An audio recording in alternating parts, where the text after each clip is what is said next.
പിതാവിൻ്റെയും പുത്രൻ്റെയും പരിശുദ്ധാത്മാവിൻ്റെയും നാമത്തിൽ ആമേൻ. സഹോദരങ്ങളെ, നമ്മൾ ബൈബിളിലൊക്കെ പറയുന്ന പോലെ ഉള്ള കർത്താവ് തന്നിരിക്കുന്ന ആ പ്രവചനങ്ങൾ സംഭവിക്കാൻ അധികം കാലം ഇല്ലെന്നാണ് മനസ്സിലാക്കാൻ പറ്റുന്നത്. കാരണം വളരെ പണ്ഡിതന്മാരായ വൈദികർ, അങ്ങനെയുള്ള ആ പ്രവാചകന്മാരായിട്ടുള്ള വൈദികർ, വ്യക്തികൾ ഒക്കെയിൽ നിന്ന് മനസ്സിലാക്കാൻ സാധിക്കുന്നത് സമയം വളരെയധികം അടുത്ത് കഴിഞ്ഞു കർത്താവിൻ്റെ രണ്ടാം വരവിന് എന്നുള്ളതാണ്. അപ്പം ഇതിനകത്ത് പ്രത്യേകമായിട്ട് ഒരു കാര്യം ഞാനിവിടെ പറയാൻ പോവുകയാണ്. ഫാദർ ജോൺ മാത്യു എന്ന് പറയുന്ന ഒരു വൈദികനുണ്ട്, അല്ലെങ്കിൽ ഫാദർ മാത്യു കുന്നത്തുമറ്റം. അദ്ദേഹം നോർത്ത് ഇന്ത്യയിൽ മഹാരാഷ്ട്രയിൽ ആയിട്ടാണ് അദ്ദേഹത്തിൻ്റെ പ്രവർത്തനങ്ങൾ നടത്തുന്നത്. മിഷൻ വൈദികനാണ്. പക്ഷേ അദ്ദേഹത്തിൽ കൂടി ധാരാളം സന്ദേശങ്ങൾ നമുക്ക് കിട്ടുന്നുണ്ട്. ഫാദർ ജോൺ മാത്യു എന്ന് നമ്മുടെ യൂട്യൂബിൽ കയറി സെർച്ച് ചെയ്ത് കഴിഞ്ഞാൽ കിട്ടും. ഞാനിപ്പോൾ ഇന്ന് ഒരു 178ാമത്തെ എപ്പിസോഡ് ഞാൻ കേട്ടു. അത് വളരെയധികം ചിന്തിപ്പിക്കുന്ന കാര്യങ്ങളാണ് അച്ഛൻ അതിനകത്ത് പറയുന്നത്. അപ്പം ഫാദർ ജോൺ മാത്യു എന്നുള്ള ആ ചാനൽ കേട്ടോ, ഫാദർ ജോൺ മാത്യു എന്ന് യൂട്യൂബിൽ തേടിയാൽ കിട്ടും. അത് 178, 177, 176, 175, 74 ഇതെല്ലാം നമ്മൾ ആദ്യം അങ്ങനെ കാണുകയാണെങ്കിൽ കുറച്ച് പുറകോട്ട് പോയിട്ട് നിങ്ങൾ കണ്ട് 178 വരെ വരിക. അപ്പോൾ ഒത്തിരി കാര്യങ്ങൾ അച്ഛൻ അതിനകത്ത് കൂടെ പറയുന്നുണ്ട്. അപ്പം തീർച്ചയായിട്ടും ഈ കാര്യങ്ങൾ നമ്മൾ വളരെ സീരിയസ് ആയിട്ട് എടുക്കണം. അച്ഛൻ പറയുന്നതനുസരിച്ച് സഭ രണ്ടായിട്ട് പിരിഞ്ഞു പോകും. ഒരു റെമനന്റ് ചർച്ച്, ഒരു അവശിഷ്ട സഭയായിട്ട് മാറുന്നത്. അപ്പോൾ അന്ന് എന്ന് പറഞ്ഞാൽ മാത്രം വർഷങ്ങളൊന്നും ഇല്ല എന്നാണ് പറയുന്നത്, അച്ഛൻ പറയുന്നത്. അച്ഛൻ്റെ പ്രവചനത്തിൽ നിന്നും അച്ഛൻ പ്രവചിക്കുന്നതല്ലത്, അച്ഛൻ വലുതും നോക്കിയിട്ടും വായിച്ചിട്ടും മാതാവിൽ നിന്ന് കിട്ടുന്ന സന്ദേശങ്ങളിൽ നിന്നൊക്കെ പറയുന്നതാണിത്. അച്ഛൻ്റെ സ്വന്തമല്ലതെന്നും. അപ്പോൾ അത് തീർച്ചയായിട്ടും നമ്മളത് വളരെ സീരിയസ് ആയിട്ട് എടുക്കണം.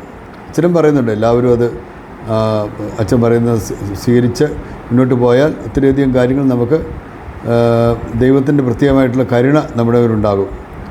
അപ്പം ഇതിനകത്ത് ഞാനിപ്പോൾ ഇതിനു വേണ്ടി വായിക്കാൻ പോകുന്നത്, നിങ്ങളുടെ മുന്നിൽ അവതരിപ്പിക്കാൻ പോകുന്നത് വിശുദ്ധ മത്തായിയുടെ സുവിശേഷം 24-ാം അധ്യായമാണ്.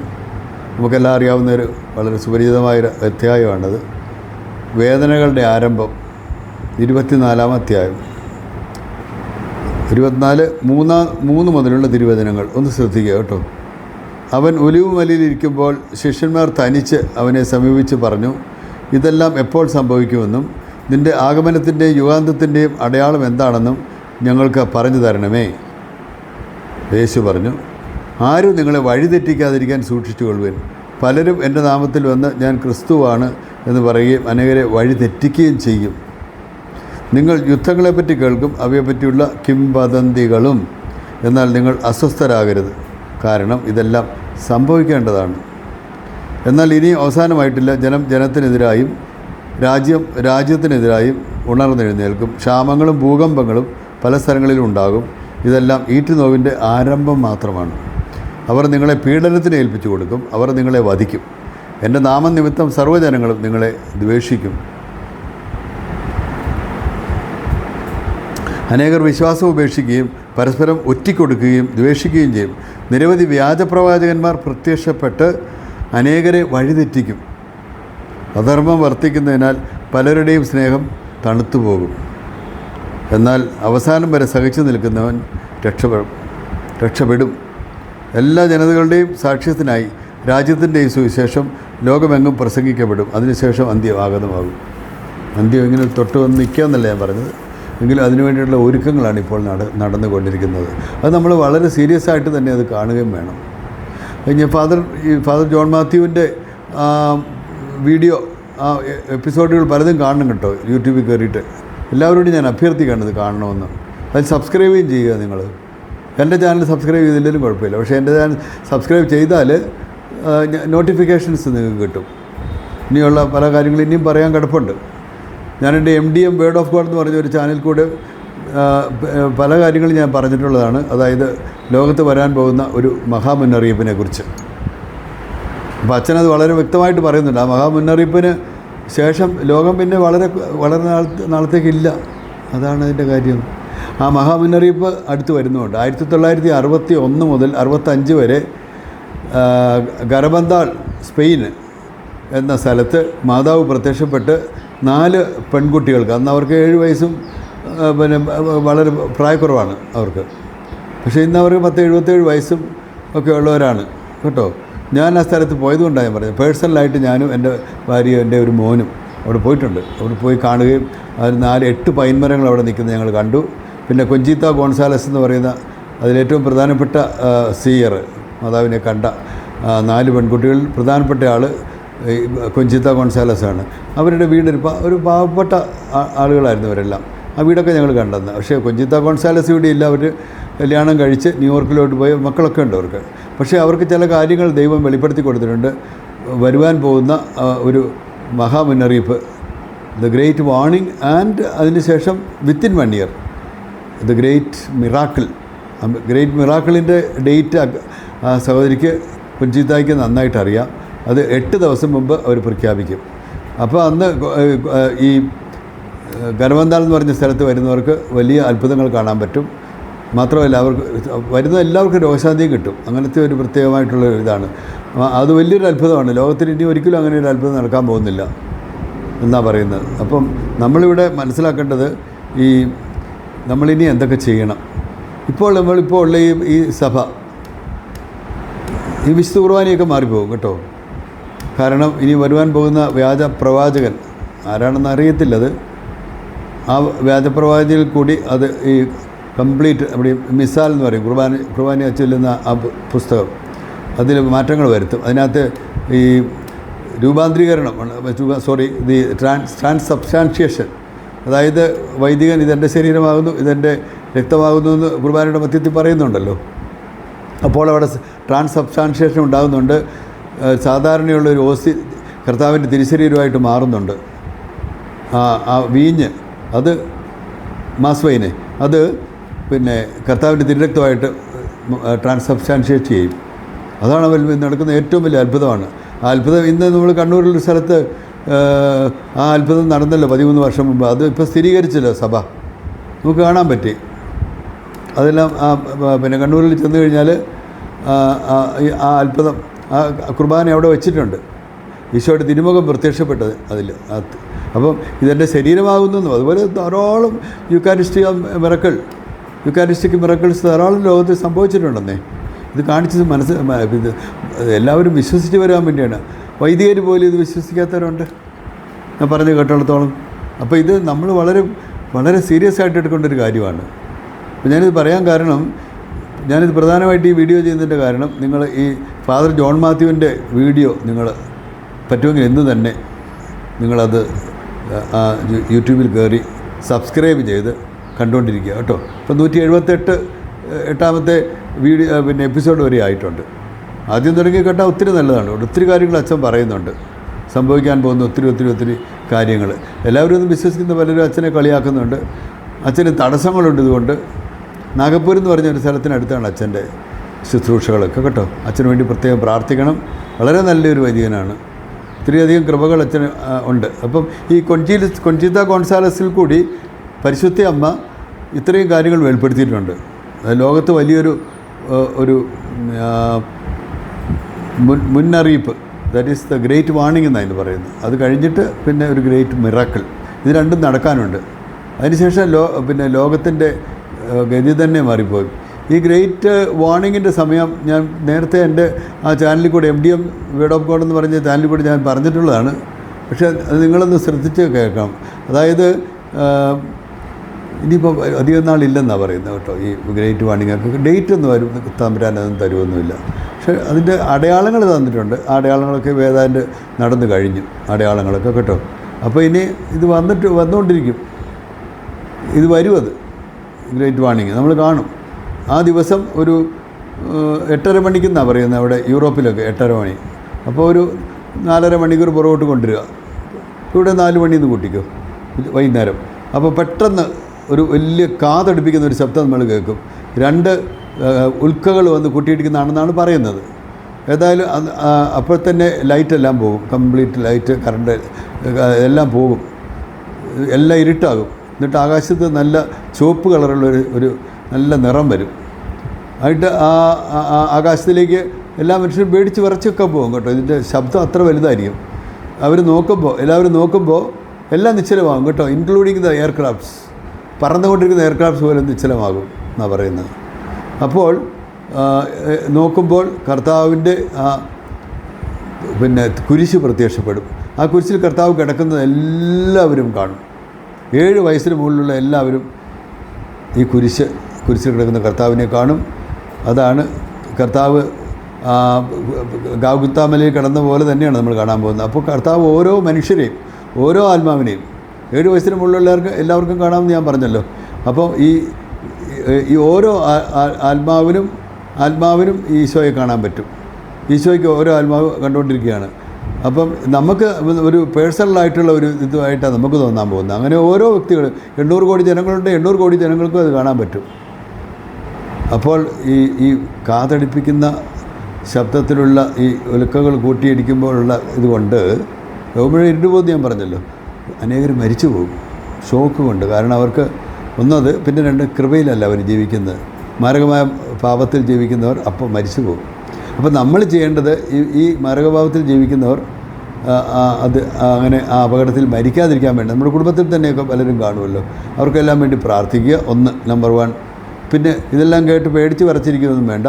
ഇത് നമ്മളെ രക്ഷിക്കാൻ വേണ്ടിയാണ് കർത്താവ് ഇങ്ങനെ ഒരു പദ്ധതി ഒരുക്കിയിരിക്കുന്നത്. കാരണം ലോകമെങ്ങും പോയി എൻ്റെ സുവിശേഷം അറിയിക്കാമെന്ന് പറഞ്ഞിട്ടുണ്ടല്ലോ.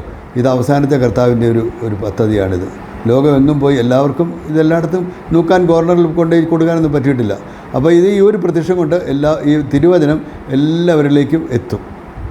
കർത്താവ് നമുക്ക് ഓരോരുത്തർക്കും അവനവൻ്റെ ആത്മാവിനെ കാണാൻ പറ്റും. നമ്മൾ ചെയ്ത നന്മകൾ, നമ്മൾ ചെയ്യാത്ത തിന്മകൾ, ഇതെല്ലാം കർത്താവ് കാണിച്ചു തരും. അപ്പോൾ അതൊരു വളരെ ഇതായിട്ടുള്ളൊരു ഇതാണ്. നമ്മൾ ഗ്രേസിലാണെങ്കിൽ, നല്ല കൃപയിലിരിക്കുന്നവർക്കാണെങ്കിൽ ഒത്തിരി സന്തോഷമായിരിക്കും. സ്വർഗീയ അനുഭവമാണ് നമുക്ക്. ശുദ്ധീകരണ സ്ഥലത്തിൽ പോകാൻ ആ സമയത്ത് മരിക്കുന്നവർ ശുദ്ധീകരണ സ്ഥലത്തിൽ പോകാനുള്ളവരാണ് ആ അനുഭവമായിരിക്കും കിട്ടുന്നത്. നരകാഗ്നിയിലേക്ക് പോകാനുള്ളവരാണ് ഈ കാര്യം ഞാൻ പറഞ്ഞത്. ഭയപ്പെടുത്തുന്ന ഇതായിരിക്കും അത്. ഒരുപക്ഷെ ദൈവം കൃപ കാണിച്ചില്ല മരിച്ചു പോകും. നമ്മൾ പ്രാർത്ഥനയുടെ കൊണ്ട് ഒരുപക്ഷെ അവർ രക്ഷപ്പെടും. അത്രയേ ഉള്ളൂ. അപ്പോൾ ഞാൻ പറഞ്ഞല്ലോ, നമ്മൾ ചെയ്ത പാപങ്ങൾ എല്ലാം അവിടെ വെളിച്ചത്തോട്ട് വരും, കർത്താവ് പറഞ്ഞു തരും. നമ്മളെ ഒരുപക്ഷെ കർത്താവ് ശാസിക്കും. അപ്പോൾ അങ്ങനത്തെ ഒരു ഇതാണ് ഈ ഗ്രേറ്റ് വാണിംഗ് എന്ന് പറയുന്നത്. അതുവഴി ബില്യൺസ് ഓഫ് ആത്മാക്കൾ, അത് irrespective of caste and creed, ജാതി മതഭേദമന്യേ മനസാന്തരപ്പെടുമെന്നാണ് പറയുന്നത്. അങ്ങനെ മനസാന്തരപ്പെട്ട് വരുന്നവർ എന്നിട്ട് സഭ 2ആയിട്ട് റെമനന്റ് ചർച്ച് ആയിട്ട് മാറും. എന്ന് പറഞ്ഞു കഴിഞ്ഞാൽ അവശിഷ്ട സഭയും മറ്റ് ഈ വ്യാജപ്രവാചകനും അതുപോലെ തന്നെ പിന്നെ അന്തിക്രിസ്തുവൊക്കെ കൊണ്ട് നടക്കുന്ന ഒരു സഭ. അത് അവർക്ക് എന്ത് വേണമെങ്കിലും അവിടെ ചെയ്യാം. എല്ലാ അനുവാദവും കൊടുത്തിട്ടുണ്ട്. ഏത് പാപവും ചെയ്യാം, ഒരു പ്രശ്നവുമില്ല. അങ്ങനത്തെ ഒരു സഭയായിരിക്കും അത്. അവർ മറ്റ് നല്ല വിശുദ്ധിയിൽ ജീവിക്കുന്നവരാണ് ഈ റെമനന്റ് ചർച്ചിലുള്ളവർ, അവശിഷ്ട സഭയിലുള്ളവർ. അവരെയൊക്കെ ഉപദ്രവിക്കാനും പീഡിപ്പിക്കാനൊക്കെ വരും. അപ്പോൾ അതുപോലെ തന്നെ കർത്താവ് പല സ്ഥലങ്ങളിലായിട്ട് അഭയകേന്ദ്രങ്ങൾ അവിടുന്ന് കരുതി വച്ചിട്ടുണ്ട്. അപ്പോൾ രക്ഷിക്കപ്പെടുന്ന അഭയകേന്ദ്രത്തിലേക്ക് പോകേണ്ടവർ അഭയകേന്ദ്രത്തിലേക്ക് കർത്താവ് കൊണ്ടുപോയിക്കോളും. അതെവിടെയാണെന്ന് നമുക്കറിഞ്ഞുകൂടാ. ഒരുപക്ഷെ നമ്മുടെ ഭവനം തന്നെയായിരിക്കും കർത്താവ് അഭയകേന്ദ്രമായിട്ട് മാറ്റുന്നത്. അപ്പോൾ അവിടെ നമുക്ക് വേണ്ടുന്ന തിന്നാനും കുടിക്കാനൊക്കെയുള്ള സാധനങ്ങൾ ദൈവം തന്നോളും. പക്ഷേ നമ്മൾ കുറച്ച് കാര്യങ്ങളൊക്കെ കരുതി വെക്കണം കേട്ടോ. അതിനുള്ള സമയമായി. ഇനിയിപ്പോൾ യുദ്ധങ്ങളാണ് ഇനി വരാൻ പോകുന്നത്. യുദ്ധങ്ങൾ, ഭൂമി ഉൽക്കങ്ങൾ, അതുപോലെയുള്ള ഒത്തിരി ദുരന്തങ്ങൾ ഇനിയും ഭൂമിയിൽ ലോകത്ത് കൂടി വരും കേട്ടോ. അതൊക്കെ നമ്മൾ കാണുന്നുണ്ട്. നമ്മുടെ കത്തോലിക്ക സഭയെ തന്നെ, കത്തോലിക്ക സഭ മാത്രമല്ല ക്രിസ്ത്യാനികളെ മൊത്തത്തിൽ ഉപദ്രവിച്ചുകൊണ്ടിരിക്കുകയാണ് അല്ലേ. വടക്കേ ഇന്ത്യയിലൊക്കെ എന്നാ സംഭവിച്ചുകൊണ്ടിരിക്കുന്നത്. ഇപ്പം തന്നെ എന്തെല്ലാം ബുദ്ധിമുട്ടുകളുണ്ടായി ക്രിസ്മസിൻ്റെ സമയത്തൊക്കെ. അതൊക്കെ ഒരു അടയാളം മാത്രമേ ഉള്ളൂ. ഇനി അതൊന്നും അല്ല, പള്ളിക്കകത്ത് കയറിപ്പോലും ഉള്ള ഉപദ്രവങ്ങളുണ്ടാവും, ദേവാലയങ്ങളിൽ കയറി. അപ്പോൾ അതൊക്കെ നമ്മൾ കാണണം, നമുക്ക് കാണേണ്ടി വരും ഇതൊക്കെ. അപ്പം നമ്മളിതെല്ലാം ഒന്ന് ധ്യാനിച്ച് പ്രാർത്ഥിച്ച് നമ്മൾ ഒരുങ്ങി, പ്രത്യേകിച്ച് ദേവാലയത്തിൽ പോയി വിശുദ്ധ ഖുർആനിൽ പങ്കെടുത്ത് അടുത്തടുത്ത് കുമ്പസാരിച്ച് ഏറ്റവും വിശുദ്ധിയിൽ ജീവിക്കാനായിട്ട് എല്ലാവരും പരിശ്രമിക്കണമെന്നാണ് ഞാൻ പറയുന്നത്. അത് അച്ഛനത് പറയുന്നുണ്ട്. ഈ ജോൺ മാത്യു അച്ഛൻ്റെ ആ ടോക്ക് കേൾക്കുക നിങ്ങൾ ദയവായിട്ട്. അത് കേൾക്കുമ്പോൾ നിങ്ങൾക്കത് മനസ്സിലാക്കാൻ പറ്റും. അപ്പം ഈ പറഞ്ഞ great warning it's only for 15 minutes, 15 minute മാത്രമേ ഉള്ളൂ അതിൻ്റെ ദൈർഘ്യം. പക്ഷേ നമുക്കതൊരു 3 മണിക്കൂർ പോലെ ഫീൽ ചെയ്യും എന്നാണ് പറയുന്നത്. 7 വയസ്സിന് മുകളിലുള്ളവർക്ക് കാണാനും പറ്റിയല്ല, കുട്ടികൾക്ക്. അപ്പോൾ ഇതെല്ലാം നമ്മൾ മനസ്സിലാക്കുക ആദ്യമായിട്ട്. അപ്പം ഇതൊരു പ്രധാനപ്പെട്ട സംഭവമാണ്. ഇത് പലരും എന്നെ കളിയാക്കിയായിരുന്നു. കഴിഞ്ഞ പ്രാവശ്യം ഞാൻ MDM വേർഡ് ഓഫ് ഗോഡിൽ കൂടി ഇത് പറഞ്ഞപ്പോൾ പലരും എന്നെ കളിയാക്കി. ഇതിപ്പോൾ അച്ഛൻ തന്നെ പറയുന്നുണ്ട്, ഫാദർ ജോൺ മാത്യു തന്നെ ഇതിനെക്കുറിച്ച് പറയുന്നുണ്ട്, വളരെ വിശദമായിട്ട് പറയുന്നുണ്ട്. അത് കേൾക്കുക. അച്ഛൻ്റെ ആ ചാനൽ സബ്സ്ക്രൈബ് ചെയ്ത് നിങ്ങൾ അത് കേൾക്കുക. കേൾക്കുമ്പോൾ അതിൻ്റെ കാര്യങ്ങൾ അറിയാൻ പറ്റും. അതുകൊണ്ടാണ് ഞാൻ മത്തായിയുടെ സുവിശേഷം 24-ാം അധ്യായം വേദനകളുടെ ആരംഭം എന്ന് പറയുന്ന ഈ ഭാഗം വായിച്ച് കേൾപ്പിച്ചത്. അതിനുശേഷം ഭീകര ദുരിതങ്ങളെല്ലാം പറയുന്നുണ്ട് അതിൻ്റെ താഴോട്ട്. വായിച്ച് മത്തായിയുടെ സുവിശേഷം 24-ാം അധ്യായം എന്ന് വായിച്ച് നോക്കാൻ കേട്ടോ. അല്ലെങ്കിൽ നിങ്ങൾ ഈ പറഞ്ഞ പോലെ മാർക്കോസിൻ്റെ സുവിശേഷം 13-ാം അധ്യായം, ലൂക്കായുടെ സുവിശേഷം 21-ാം അധ്യായം ഇതൊക്കെ വായിച്ചാൽ നിങ്ങൾക്ക് ഇതിനെപ്പറ്റി ഉള്ള കാര്യങ്ങൾ മനസ്സിലാക്കാൻ പറ്റും. അതുകൊണ്ട് സദാ ജാഗരൂകരായിരിക്കാനാണ് കർത്താവ് നമ്മളോട് ആവശ്യപ്പെടുന്നത്. സദാ ജാഗരൂകരായിപ്പോൾ നോഹയുടെ ദിവസങ്ങൾ പോലെ ആയിരിക്കും മനുഷ്യപുത്രൻ്റെ ആഗമനം. പക്ഷേ മനുഷ്യപുത്രൻ്റെ ആഗമനത്തിന് മുമ്പിലുള്ള കാര്യങ്ങളാണ് ഞാനീ പറയുന്നത്. എന്തെന്നാൽ ലോകാരംഭം അത് ഇന്നേവരെ ഉണ്ടായിട്ടില്ലാത്ത, ഇനി ഉണ്ടാകാൻ ഇടയില്ലാത്ത ഉഗ്രപീഡനം അന്നുണ്ടാകും. അതെവിടെയാണ്? വിശുദ്ധ മത്തായിയുടെ സുവിശേഷം 24-ാം അധ്യായത്തിൽ തന്നെ ഉള്ളതാണ്. 21-ാം അധ്യായം മുതലാണ് ഞാനിപ്പോൾ വായിച്ചത്. എന്നാൽ ലോകാരംഭം മുതൽ ഇന്നവരെ ഉണ്ടായിട്ടില്ലാത്ത, ഇനി ഉണ്ടാകാനിടയില്ലാത്ത ഉഗ്രപീഡനം അന്നുണ്ടാകും. ആ ദിവസങ്ങൾ പരിമിതപ്പെടുത്തിയില്ലായിരുന്നെങ്കിൽ ഒരുവനും രക്ഷപ്പെടുകയില്ലായിരുന്നു. എന്നാൽ തിരഞ്ഞെടുക്കപ്പെട്ടവരെ പ്രതി ആ ദിവസങ്ങൾ പരിമിതപ്പെടുത്തി. ഇതായി ഈ റെമനന്റ് ചർച്ചിൽപ്പെട്ടവരാണ് തിരഞ്ഞെടുക്കപ്പെട്ടവർ എന്ന് പറയുന്നത്. ആ തിരഞ്ഞെടുക്കപ്പെട്ടവരുടെ ഗണത്തിൽ പെടാനായിട്ട് നമ്മൾ പ്രാർത്ഥിക്കുക, ഉത്സാഹിക്കുക. അതിനു വേണ്ടിയിട്ട് ഇപ്പോഴേ ഉത്സാഹിക്കണം. എന്തുകൊണ്ടേ കാര്യമുള്ളൂ. ഇതാ ക്രിസ്തു ഇവിടെ അല്ലെങ്കിൽ അവിടെ എന്ന് ആരെങ്കിലും പറഞ്ഞാൽ നിങ്ങൾ വിശ്വസിക്കരുത്. കാരണം കള്ളക്രിസ്തുമാരും വ്യാജപ്രവാചകന്മാരും പ്രത്യക്ഷപ്പെടുകയും സാധ്യമെങ്കിൽ തിരഞ്ഞെടുക്കപ്പെട്ടവരെ പോലും വഴിതെറ്റിക്കത്തക്ക വിധം വലിയ അടയാളങ്ങളും അത്ഭുതങ്ങളും കാണിക്കുകയും ചെയ്യുന്നു. അവിടെയാണ് നമ്മൾ വളരെ ശ്രദ്ധിക്കേണ്ടത്. ഇതെല്ലാം കർത്താവിൻ്റെ ലാസ്റ്റ് വരവിന് മുമ്പുള്ള കാര്യങ്ങളാണ് കേട്ടോ. അതിനുശേഷം 3 ദിവസത്തെ അന്ധകാരമുണ്ട്, ത്രിദിന അന്ധകാരം എന്ന് പറയുന്നത്. അത് നമ്മൾക്ക് 178-ാമത്തെ എപ്പിസോഡിൽ ഫാദർ ജോൺ മാത്യുവിൻ്റെ 178-ാമത്തെ എപ്പിസോഡ് കേൾക്കുക. മനസ്സിലായോ? 8 മണിക്കൂർ നീളുന്ന ഒരു വലിയ ഭൂകമ്പത്തോടുകൂടി ആണ് ഇത് തീരുന്നത്. ഇത് കഴിഞ്ഞാൽ പിന്നെ വേറൊരു ലോകമാണ് നമ്മൾ കാണാൻ പോകുന്നത്. ഈ ഭൂമി പിന്നെ ഒന്നുമില്ല. പർദീസായിലോട്ട് വരികയാണ് നമ്മൾ, തിരഞ്ഞെടുക്കപ്പെട്ട മക്കൾ. അവിടെ കർത്താവ് അവരെ കൊണ്ടുവരും അവിടെ. അപ്പോൾ അതിനുവേണ്ടി ഒരുങ്ങുക. ഇതൊന്നും കള്ളത്തരങ്ങളൊന്നും കള്ളക്കഥകളൊന്നും അല്ല കേട്ടോ. ആരും പേടിപ്പിക്കാനും ഒന്നുമല്ല, സത്യമുള്ള കാര്യങ്ങളാണ്. അദ്ദേഹത്തിൻ്റെ ആ ഫാദർ ജോൺ മാത്യുവിൻ്റെ പിന്നെ എപ്പിസോഡുകൾ അതെല്ലാം നിങ്ങൾ കേൾക്കുക. അപ്പം മനസ്സിലാകും ഞാൻ പറയുന്ന കാര്യങ്ങൾ ശരിയാണോ തെറ്റാണോ എന്ന് നിങ്ങൾ മനസ്സിലാക്കുക കേട്ടോ. അതുകൊണ്ട് എൻ്റെ പ്രിയപ്പെട്ട സഹോദരങ്ങളെ, നിങ്ങളും ഈ ചാനലും നിങ്ങൾ സബ്സ്ക്രൈബ് ചെയ്യുക. കഴിവുള്ളത്തോളം നിങ്ങളിത് ഒത്തിരി പേർക്ക് അയച്ചു കൊടുക്കുക. ഇനിയിപ്പോൾ ഇത് ഈ സോഷ്യൽ മീഡിയയൊക്കെ എത്ര നാളുണ്ടാകുമെന്ന് പറയാൻ പറ്റിയല്ലോ കേട്ടോ. അതുകൊണ്ട് ഇപ്പോഴാണ് അതിനുള്ള സമയം. അതുകൊണ്ട് അതിനുവേണ്ടി പരമാവധി പരിശ്രമിക്കുക. ദൈവം ഇതെല്ലാം കാണുന്നുണ്ട്. ഗ്രേറ്റ് വാർണിംഗിൽ ഇതെല്ലാം അവിടുന്ന് ചോദിക്കുകയും ചെയ്യും. മനസ്സിലായോ? ഇത് നമ്മുടെ ഉത്തരവാദിത്തപ്പെട്ടതാണ് വചനം പ്രഘോഷിക്കുക എന്നുള്ളത്. അതുകൊണ്ട് എനിക്ക് വചനം പ്രഘോഷിക്കാനുള്ളൊരു കൃപ ദൈവം തന്നുകൊണ്ട് ഞാനിതിങ്ങനെ ചെയ്യുന്നു. അല്ലാതെ നമ്മൾ മധ്യസ്ഥ പ്രാർത്ഥനയ്ക്കാണെങ്കിൽ അങ്ങനെ പോയി പ്രാർത്ഥിക്കുക. എങ്ങനെയാണെന്ന് വെച്ചാൽ ജപമാലയൊക്കെ ധാരാളമായിട്ട് ചെല്ലണം. കരുണക്കൊന്ത ഒന്നും വിട്ടേക്കരുത്. വിശ്വാസപ്രമാണം അടുത്തടുപ്പിച്ച് ചെല്ലുക. പൈശാചിക ശക്തികളെ തുരത്താനുള്ള ഏറ്റവും നല്ല കാര്യങ്ങളാണ് ഇതൊക്കെ. ശ്വാസപ്രമാണം ചെല്ലുക. പൈശാചിക ശക്തികൾ തൊട്ടടുത്ത് പോലും പറ്റിയല്ല. അതുപോലെ രക്തക്കണ്ണീർ ജപമാല, മാതാവിൻ്റെ 7 വ്യാകുലങ്ങൾ ധ്യാനിച്ചുകൊണ്ടുള്ള ഇതെല്ലാം നമ്മൾ പ്രാക്ടീസ് ചെയ്യണം കേട്ടോ. ഞാനിപ്പോൾ ഈ പറഞ്ഞ കാര്യങ്ങൾ ദയവായിട്ട് എല്ലാവരോടും ഞാൻ റിക്വസ്റ്റ് ചെയ്യുകയാണ്. ദയവായിട്ട് ഇത് സീരിയസ് ആയിട്ട് ഗൗരവമായിട്ട് എടുക്കുക. നമ്മളെ ദൈവം പ്രത്യേകമായിട്ട് അനുഗ്രഹിക്കുന്നതുകൊണ്ടാണ് നമുക്കിതൊക്കെ കേൾക്കാൻ സാധിക്കുന്നത്. അതുകൊണ്ട് നമ്മൾ റെമനന്റ് ചർച്ചിൽ അവശിഷ്ട സഭയിൽ പെടുവാനായിട്ട്, തിരഞ്ഞെടുക്കപ്പെട്ടവരുടെ സഭയിൽ പെടുവാൻ വേണ്ടിയിട്ട് പ്രാർത്ഥിക്കുക. കാരണം ഈ അന്ത്യക്രിസ്തു വന്നു കഴിഞ്ഞ് കഴിഞ്ഞാൽ അവൻ്റെ ഭൂമിയിലുണ്ടവൻ, പ്രത്യക്ഷപ്പെട്ടിട്ടില്ലെന്ന് മാത്രമേ ഉള്ളൂ.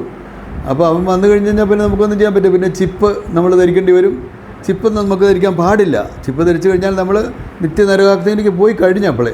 വെളിപാട് 13-14 വായിക്കുക, അതിൻ്റെ അകത്ത് നിന്ന് കാണാം കേട്ടോ. ചെറിയവരും വലിയവരും അതെല്ലാം എല്ലാ കാര്യങ്ങളും അതിനകത്ത് വളരെ വ്യക്തമായിട്ട് വെളിപാടിൻ്റെ പുസ്തകത്തിൽ 13-ാം അധ്യായത്തിൽ വ്യക്തമായിട്ട് അത് പറയുന്നുണ്ട്. നമ്മളത് വായിച്ചാൽ നമുക്കത് വളരെ കൃത്യമായിട്ട് മനസ്സിലാക്കാൻ പറ്റും കേട്ടോ. അതുകൊണ്ട് ഞാൻ വായിച്ച് കേൾപ്പിച്ചിട്ട് ആ ഒരു തിരുവചനം കൂടെ വായിച്ച് കേൾപ്പിച്ചിട്ട് ഞാൻ നിർത്തുകയാണ്, ഉപസംഹരിക്കുകയാണ്. അപ്പം വെളിപാടിൻ്റെ പുസ്തകം 13-ാം അധ്യായത്തിൻ്റെ 15 വേണ്ട 16 മുതൽ കേൾക്കുക. 16 നിങ്ങളെടുത്ത് വായിക്കുക കേട്ടോ, മനസ്സിലാക്കാൻ പാടാണ്. പിന്നെ ചില അച്ഛന്മാരും വൈദികരും അറിവുള്ളവരൊക്കെ എനിക്ക് പറഞ്ഞു തന്നുകൊണ്ട് എനിക്കത് മനസ്സിലായത് ഞാൻ നിങ്ങളോട് പറഞ്ഞു തരുന്നു. ചെറിയവരും വലിയവരും, ധനികരും ദരിദ്രരും, സ്വതന്ത്രരും അടിമകളുമായ എല്ലാവരുടെയും വലത്ത് കൈയിലോ നെറ്റിയിലോ മുദ്ര കുത്തണമെന്ന് അത് നിർബന്ധിച്ചു. ഈ മുദ്ര കുത്തണമെന്ന് പറയുന്നത് ഈ ചിപ്പാന്ന്, ചെറിയൊരു കുഞ്ഞ് അരിമണിയുടെ വലിപ്പമുള്ള അതങ്ങ് കുത്തിക്കഴിഞ്ഞാൽ നമ്മുടെ എല്ലാ സർവ്വ ഡീറ്റെയിൽസും അതിനകത്തുണ്ട്. പാസ്പോർട്ടോ വിസ ഒന്നും നമ്മുടെ വേണ്ട. പിന്നെ എവിടെ വേണമെങ്കിലും യാത്ര ചെയ്യുകയോ ജോലി ചെയ്യുകയോ മണി ട്രാൻസാക്ഷൻ നടത്തുകയോ ഒക്കെ ചെയ്യുക ഇത് കിട്ടിക്കഴിഞ്ഞാൽ. പക്ഷേ സ്വർഗത്തിലോട്ട് പോകത്തില്ല. എല്ലാവരുടെയും വലത്ത് കൈയിലോ നെറ്റിയിലോ മുദ്ര കുത്തണമെന്ന് അത് നിർബന്ധിച്ചു. മൃഗത്തിൻ്റെ നാമമോ, മൃഗമെന്ന് പറഞ്ഞാൽ പിശാച്, നാമമോ അത് ബീസ്റ്റ് എന്ന് പറയും ഇംഗ്ലീഷിൽ കേട്ടോ. നാമത്തിൻ്റെ സംഖ്യയോ മുദ്ര അടിക്കപ്പെടാത്തവർക്ക് കൊടുക്കൽ വാങ്ങൽ, ദാറ്റ് ഈസ് ട്രാൻസാക്ഷൻസ്, അസാധ്യമാക്കാൻ വേണ്ടിയായിരുന്നു അത്. ഈ ചിപ്പിൽ നമുക്കത് ഒന്നും ചെയ്യാൻ പറ്റിയല്ല. അപ്പോൾ അവിടെയാണ് ദൈവം നമ്മളെ സംരക്ഷിച്ചോളും കേട്ടോ. ഇവിടെയാണ് ജ്ഞാനം ആവശ്യമായിരിക്കുന്നത്. ബുദ്ധിയുള്ളവൻ മൃഗത്തിൻ്റെ സംഖ്യ കണക്ക് കൂട്ടട്ടെ. അതൊരു മനുഷ്യൻ്റെ സംഖ്യയാണ്. ആ സംഖ്യ 666, 666. ആ 666 വെച്ച് ഇപ്പോഴും ധാരാളം ഈ ഫ്രീമേസൺസ്, ഇലുമിനാറ്റികളൊക്കെ കച്ചവടം ചെയ്യുന്നുണ്ട്, ബിസിനസ്സുകൾ ചെയ്യുന്നുണ്ട്. പല പ്രോഡക്ട്സ് നമ്മുടെ മാർക്കറ്റിൽ ഇവരുടെ ഉള്ളൂ കേട്ടോ. അതൊക്കെ മനസ്സിലാക്കിക്കൊള്ളുക. ഓറിയോ എന്ന് പറഞ്ഞൊരു ബിസ്ക്കറ്റ്, അതുപോലെ പല പ്രോഡക്ട്സും ഉണ്ട്. അതൊക്കെ എല്ലാം ഇവരുടെയാണ്. ഒത്തിരി സാധനങ്ങളുണ്ട് അങ്ങനെ മാർക്കറ്റിലുണ്ട്. അതുകൊണ്ട് നമ്മൾ മനസ്സിലാക്കുക. അതെല്ലാം ഞാനിപ്പോൾ അത് വിവരിച്ചൊന്നും പറയുന്നില്ല. അപ്പം ഇതിൽ ഇങ്ങനെയൊരു ഗതികേടിൽ നമ്മൾ പെടരുത് കേട്ടോ. ഇപ്പോൾ ഇലക്ട്രോണിക് ഫണ്ട് ട്രാൻസ്ഫറിലേക്ക് വരാൻ പോവുകയാണ്. ഈ രൂപ നോട്ട് എല്ലാം നിർത്തലാക്കപ്പെടും. ഒന്നും കാണിയല്ല. പിന്നെ മനസ്സിലായില്ലേ, എല്ലാം ഇലക്ട്രോണിക് ഫണ്ട് ട്രാൻസ്ഫർ ആയിരിക്കും. ഡിജിറ്റൽ ആയിട്ടുള്ള കാര്യങ്ങളാണ് വരാൻ പോകുന്നത്. വൺ വേൾഡ് ഓർഡർ ആയിട്ട് വരും കേട്ടോ. ഇതെല്ലാം വരും. പക്ഷേ വേറൊരു കാര്യം ഞാൻ പറയാം കേട്ടോ. ഒരു കാര്യം കൂടെ 14-ാം അധ്യായത്തിൽ വെളിപാടിൻ്റെ പുസ്തകത്തിൽ പറയുന്നുണ്ട്. മൂന്നാമതൊരു ദൂതൻ വന്ന ഉച്ചസ്വരത്തിൽ വിളിച്ചു പറഞ്ഞു, ആരെങ്കിലും മൃഗത്തെയോ അതിൻ്റെ പ്രതിമയോ ആരാധിക്കുകയോ നെറ്റിയിലോ കയ്യിലോ മുദ്ര സ്വീകരിക്കുകയോ ചെയ്താൽ അവൻ ദൈവകോപത്തിൻ്റെ പാത്രത്തിൽ അവിടുത്തെ ക്രോധത്തിൻ്റെ വീഞ്ഞ് കലർപ്പില്ലാതെ പകർന്നു കുടിക്കും. വെളിപാട് പുസ്തകം 14-ാം അധ്യായം 9-ാമത്തെ തിരുവചനം മുതൽ വായിക്കുക കേട്ടോ. അവിടെയാണ്. അവിടെ പിന്നെയും പറയുന്നുണ്ട്, വിശുദ്ധന്മാരുടെയും കുഞ്ഞാടിൻ്റെയും മുമ്പാകെ അഗ്നിയാലും ഗന്ധകത്താലും അവൻ പീഡിപ്പിക്കപ്പെടുകയും ചെയ്യും. അവരുടെ പീഡനത്തിൻ്റെ പുക എന്നെന്നും ഉയർന്നുകൊണ്ടിരിക്കും. മൃഗത്തെയും അതിൻ്റെ പ്രതിമയെയും ആരാധിക്കുന്നവർക്കും അതിൻ്റെ നാമമുദ്ര സ്വീകരിക്കുന്നവർക്കും രാപകൽ ഒരാശ്വാസവും ഉണ്ടായിരിക്കുകയില്ല. കണ്ടോ? ഇതെല്ലാം ദൈവവചനമാണ്. അതുകൊണ്ടാണ് ഞാനിത് വളരെ വളരെ ഇതായിട്ട് ഞാൻ നിങ്ങളുടെ അടുത്ത് ഷെയർ ചെയ്യുന്നത്. നിങ്ങളത് നല്ല രീതിയിൽ എടുത്താൽ ഒത്തിരി സന്തോഷമാണ് ആയിരിക്കും എനിക്ക്. പക്ഷേ നിങ്ങളത് ദയവായിട്ട് ഇത് വളരെ പോസിറ്റീവായിട്ട് തന്നെ കേട്ട് മനസ്സിലാക്കി ഞാൻ പറഞ്ഞ ആ വൈദികൻ്റെ ഫാദർ ജോൺ മാത്യുവിൻ്റെ ചാനൽ കയറി സബ്സ്ക്രൈബ് ചെയ്ത് യൂട്യൂബിലുണ്ട്, കേൾക്കുക. അതിനകത്തുള്ള എല്ലാ എപ്പിസോഡുകളും കേൾക്കുക. അവസാനം ഇപ്പം 178 വന്ന് നിൽക്കുക കേട്ടോ. അപ്പോൾ ദൈവം നമ്മളെ എല്ലാവരെയും അനുഗ്രഹിക്കട്ടെ. എനിക്ക് വേണ്ടി കൂടി നിങ്ങൾ പ്രാർത്ഥിക്കുമല്ലോ. സബ്സ്ക്രൈബ് ചെയ്യുക കേട്ടോ. ചാനൽ മടിക്കുകയൊന്നും വേണ്ട. ചാനൽ ചെയ്ത് എത്രയും നിങ്ങൾ ഷെയർ ചെയ്ത് പോയാൽ അത്രയും നല്ലതായിരിക്കും. നമ്മളൊരു വലിയ ദൈവശുശ്രൂഷയാണ് ചെയ്യുന്നത്, ഓർക്കുക കേട്ടോ. നീ അവിടുത്തെ രാജ്യവും അവിടുത്തെ നീതി അന്വേഷിക്കുക, മറ്റുള്ളതെല്ലാം കൂട്ടിച്ചേർക്കപ്പെടും. മത്തായി 6:33. അതിൻ്റെ അർത്ഥം അതാണ്. നീ അവിടുത്തെ രാജ്യവും അവിടുത്തെ നീതിയും അന്വേഷിക്കുക, മറ്റുള്ളതെല്ലാം കൂട്ടിച്ചേർക്കുക. രാജ്യവും നീതി അന്വേഷിക്കുക എന്ന് പറഞ്ഞാൽ ഇങ്ങനെയുള്ള ദൈവശുശ്രൂഷകളൊക്കെ ചെയ്ത് ദൈവത്തെ മഹത്വപ്പെടുത്തുക. അപ്പോൾ മറ്റുള്ളതെല്ലാം കൂട്ടിച്ചേർക്കപ്പെടും. നമുക്ക് ആവശ്യമുള്ളതെല്ലാം ദൈവം തരും. ദൈവം നമ്മളെല്ലാവരും എനിക്കട്ടെ.